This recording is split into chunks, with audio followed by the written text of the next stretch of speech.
গতকাল মঙ্গলবার খুলনা প্রকৌশল ও প্রযুক্তি বিশ্ববিদ্যালয়ের সংঘর্ষের পর ৬ দফা দাবিতে ক্লাস পরীক্ষা বর্জন করেছেন শিক্ষার্থীরা। এদিন রাতেই প্রেস ব্রিফিং করে ক্যাম্পাসে ছাত্র রাজনীতি পুরোপুরি নিষিদ্ধ, শিক্ষার্থীদের উপর হামলাকারীদের শাস্তি এবং উপাচার্য, উপ-উপাচার্য ও ছাত্র কল্যাণ পরিচালকের পদত্যাগসহ ৬টি দাবি তুলে ধরেন তারা। এদিকে বুধবার সকালে কুয়েটে সংঘর্ষের ঘটনায় জড়িত থাকার অভিযোগে দৌলতপুর থানা যুবদলের সহসভাপতি মাহবুবুর রহমানকে বহিষ্কার করেছে বিএনপির অন্যতম অঙ্গ সংগঠন যুবদলের কেন্দ্রীয় কমিটি।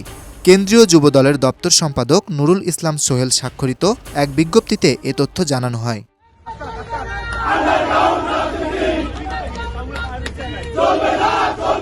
এতে উল্লেখ করা হয়, দলীয় শৃঙ্খলা পরিপন্থী কর্মকাণ্ডে জড়িত থাকার অভিযোগে দৌলতপুর থানা যুবদলের সহসভাপতি মাহবুবুর রহমানকে দল থেকে বহিষ্কার করা হয়েছে। তার কোনো অপকর্মের দায় দলটি নেবে না বলেও স্পষ্ট জানিয়ে দেওয়া হয়। এছাড়া যুবদলের সকল পর্যায়ের নেতাকর্মীদের উদ্দেশ্যে মাহবুবুর রহমানের সঙ্গে কোনো ধরনের সাংগঠনিক সম্পর্ক না রাখার নির্দেশ প্রদান করা হয়েছে।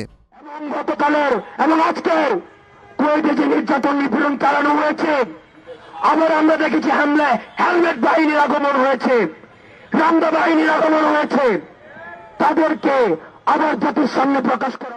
অন্যদিকে রাজধানীতে এক অনুষ্ঠানে সাংবাদিকদের প্রশ্নের জবাবে হামলার ঘটনাকে দুঃখজনক বলে মন্তব্য করেছেন যুব ও ক্রীড়া উপদেষ্টা আসিফ মাহমুদ। এ সময় হামলার ঘটনায় জড়িতদের দ্রুত আইনের আওতায় আনতে আইন শৃঙ্খলা বাহিনীকে নির্দেশ দেওয়া হয়েছে বলেও জানান তিনি। সংঘর্ষের একদিন পার হলেও ক্যাম্পাসে এখনও থমথমে অবস্থা বিরাজ করছে। যে কোনো অপ্রীতিকর পরিস্থিতি এড়াতে সকাল থেকে বিশ্ববিদ্যালয়টির প্রধান ফটকের চারপাশে অবস্থান নিয়েছে আইন শৃঙ্খলা রক্ষাকারী বাহিনীর সদস্যরা। তবে বর্তমান পরিস্থিতিতে নিরাপত্তার কথা ভেবে আবাসিক হল ছেড়ে যেতে দেখা গেছে কিছু শিক্ষার্থীকে। আমরা গতকাল যেটা দেখছি যে কুয়েটের শিক্ষার্থীদের উপরে বহিরাগত ছাত্রদল বিএনপি এরকম যারা সহ তাছাড়া সহ যে আমাদের শিক্ষার্থী শিক্ষক কর্মকর্তার ভিতরে যারা এর ভিতরে জড়িত থাকবে এই হামলায়, তাদের প্রত্যেককে আইনের আওতায় নিয়ে আসতে হবে, তাদের যথাযোগ্য শাস্তির ব্যবস্থা করতে। এর আগে গতকাল কুয়েটে ছাত্র রাজনীতি বন্ধের দাবিকে কেন্দ্র করে দিনব্যাপী বৈষম্য বিরোধী শিক্ষার্থী ও ছাত্রদলের মধ্যে ধাওয়া পাল্টা ধাওয়ায় রণক্ষেত্রে পরিণত হয় পুরো ক্যাম্পাস, যা ছড়িয়ে পড়ে ক্যাম্পাসের বাইরেও। এক পর্যায়ে ছাত্রদল ও শিক্ষার্থীরা মুখোমুখি অবস্থান নিলে শুরু হয় তুমুল সংঘর্ষ। এতে আহত হন অর্ধশতাধিক। খবর পেয়ে ঘটনাস্থলে গিয়ে পরিস্থিতি নিয়ন্ত্রণে নেয় যৌথ বাহিনীর সদস্যরা। Dhaka express desk report.